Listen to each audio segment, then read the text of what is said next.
Ed Werder has more. ESPN NFL reporter. He covers the Cowboys, but he can speak on a variety of topics there with the NFL. In fact, Ed, let me start with, you more interested in finding out about Aaron Rodgers or Deshaun Watson's immediate future? I think I'm more interested in finding out about Deshaun Watson just because there are more compelling factors involved in terms of, a player of his stature being sued, being investigated by police, being investigated by the NFL. We know the NFL is not going to move in and put Aaron Rodgers on the commissioner's exempt list. This is something for the Packers and the player to work out. There are more elements involved in the Deshaun Watson decision, which occurs about a week from today. We'll see whether he reports and he's on the field and the NFL allows it. And then I don't know if we've had breaking news with Aaron Rodgers. What Shefty reported yesterday to me wasn't breaking news because we had heard about this for the last couple of months there. I can't imagine a guy coming off an MVP season, one of the greats of all time, and we still don't know what he wants. I just find that a great mystery, and nobody's been able to put any of these comments into context here, Ed. Well, there's been a lot of speculation about what his end game is, and some of it is that he wants, the general manager replaced. He certainly placed Gutenhurst under a lot of scrutiny here.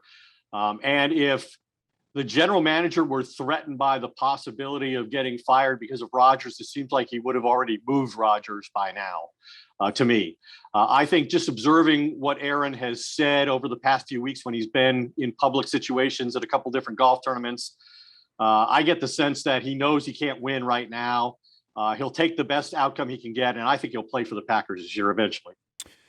All right, you're covering the Cowboys. Cowboys open up camp today. The Steelers open up camp. They'll meet in the Hall of Fame game. It seems like everything is good in Dallas with the Cowboys. Is that correct? Everything is good at the moment. Obviously, the man who manages the expectations so well here in Dallas, Jerry Jones, will speak to us in a couple of hours, really in person for the first time for more than a year. And with the Hard Knock cameras rolling, I have great expectations for what the man might say to us today. He used to drive Troy Aikman absolutely crazy this time of year because back in the 90s, he would always predict a Super Bowl. And so anything short of that was a failure, which just drove the players insane. He's avoided saying such things recently, but I think expectations are and should be pretty high, given what we've seen from Dak Prescott recovering, from Lael Collins, Tyron Smith. I mean, it all comes down to injuries, but they play in a bad division. I think it's, Mike McCarthy, I think, is under some pressure this year. It's been a long time since he's won. The team he left has done nicely without him. The team he's come to has fared not so well, although there certainly were some extenuating circumstances his first year in Dallas last year. Yeah, I'm trying to figure all of this out that, I'm sure the reports will be Ezekiel Elliott's in the best shape of his career. And it's always the verbal bouquets are being thrown out when it comes to the Cowboys, because I think the media, either consciously or subconsciously, wants the Cowboys to do well. Like when or at least have some kind of storyline there.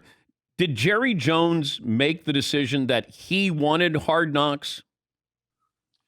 According to what the way the Cowboys have characterized it, they were asked to do it. And Jerry doesn't really have any.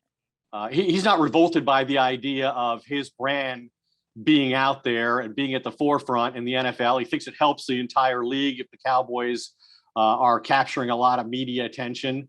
So I don't know that they solicited it, but I don't think they mind having that opportunity, especially, given, like I said, they have a very out front owner and general manager in Jerry Jones. He likes to promote his brand. He likes the opportunity to speak to the public himself. And so this arrangement will allow all of that to happen. Now, there have been times, I think, when coaches have been exposed in front of the cameras, given how intrusive they are. We're going to get a real sense of how Mike McCarthy runs his Cowboys football team. And maybe that'll be good, and maybe it won't be. It hasn't been good for everybody. Now, if you're going to ask one question to Jerry Jones, what's Ed Werder going to ask today? Wow, that's a good question, Dan. I haven't given that enough thought. If I could ask one question to Mike McCarthy, I'd ask him about his experience with Aaron Rodgers and his experience with the Packers and how he thinks that whole thing plays out. For I Jerry, like that. guess, I like that. But Dallas fans would probably not be as interested in that. and it might be the last time McCarthy takes a question from me. But I guess I would ask, Jerry, what how he feels like he managed the Dak negotiations and what disadvantages they now have to overcome because of what they wound up having to pay him, probably 2 years late. I think they created a bad situation for themselves when 2 years ago they did what they said they wouldn't, and they honored Ezekiel Elliott with the highest paid running back contract in all of football at a time where the running back position has really been devalued, including here in Dallas by the coach he hired. I mean, to me, that's sort of a misfit situation. I know Zeke's in great shape. I think, he's a terrific football player and among the best running backs in the league, but that's not the way Mike McCarthy plays football. I mean, last year when they started together, McCarthy in 13 years in Green Bay never had a running back finish in the top 10 in attempts. Zeke Elliott had more carries than anybody in football since he was drafted in 2016. So I think Zeke Elliott is done challenging for rushing championships, and maybe that's fine. I think he'd still be a huge part of a winning team if the right circumstances are created for him to dominate the closeout games and so forth, like Derrick Henry does in Tennessee. But I don't think it makes sense a year later to hire Mike McCarthy, a guy who has very little regard for the running game, when you paid Ezekiel Elliott to be the highest paid running back in football and spent all this money and draft collateral on arranging a great offensive line that's dominant up front under Jason Garrett. Yeah, I'm still not sure the philosophy here. It comes down to defense. I've said this all along the last, whenever. It comes down to, if you win a championship, it comes down to somebody making a defensive play. And whether it's Malcolm Butler or Chris Jones with the cheat, like it's a small thing, and you go, oh, I got all these stars, all these offensive weapons. Everybody's putting up these great fantasy numbers. It comes down to, can you stop somebody at some point in the season? Can Dallas stop somebody? Well, they couldn't stop anybody last year. They gave up a franchise record 473 points, but Dan, they've only played football in Dallas for 61 years, so small sample size. They allowed 2 of the 3 single highest rushing totals in an individual game in franchise history. They allowed 27 touchdown passes to wide receivers, the most in the NFL last year. So they were horrible across the board. And that's why Mike Nolan got fired after one season as the defensive coordinator. But that's a Mike McCarthy hire. So beyond all the bad decisions, and there were bad hires. And I think Dan Quinn is going to take a much more aggressive approach on defense. Obviously, they dedicated their draft to defense in a way they never have before. Their first 6 players were all defensive players. So I think that gives them a chance. But overall, Dan, to your point, I think the Cowboys see themselves or trying to achieve being the Kansas City Chiefs. They want to be a great offensive team, puts up a lot of points, makes a lot of explosive plays, and then just be good on defense. And maybe they can achieve, I know they can achieve the first part. I think they could be really good on offense if Dak Prescott stays healthy, which he's done every year. But last year, it's the defensive part of the equation that I'm not sure how long that's going to take. But if their goal is to be average, that seems attainable. Ed Werder from the Mothership covering the Cowboys. More threatening team, the Chargers or the Rams, given the injuries that have happened, Cam Akers with the Rams. But who do you think is more threatening this year? Well, I like the Rams a lot. I covered them quite a bit last year after Dak got hurt and the Cowboys were out of contention and nobody was interested in them anymore. I really like the Matt Stafford dynamic, with Sean McVay.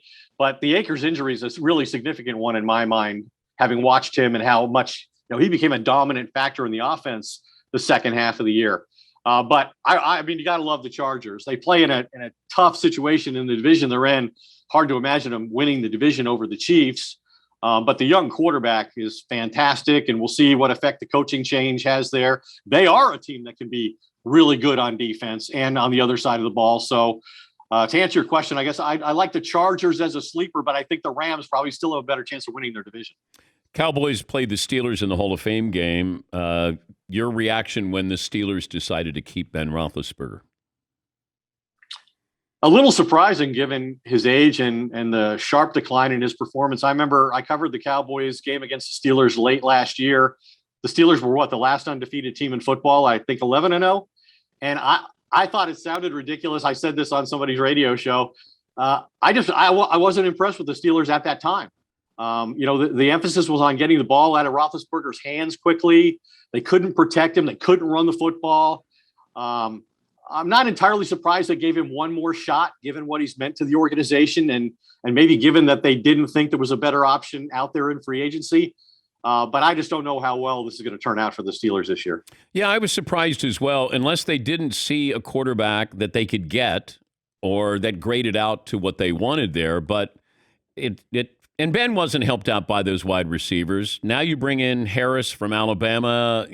Is that running attack going to help out Ben a little bit more? But I was curious about that. Also, the Russell Wilson story that exploded, of course, right after the Super Bowl.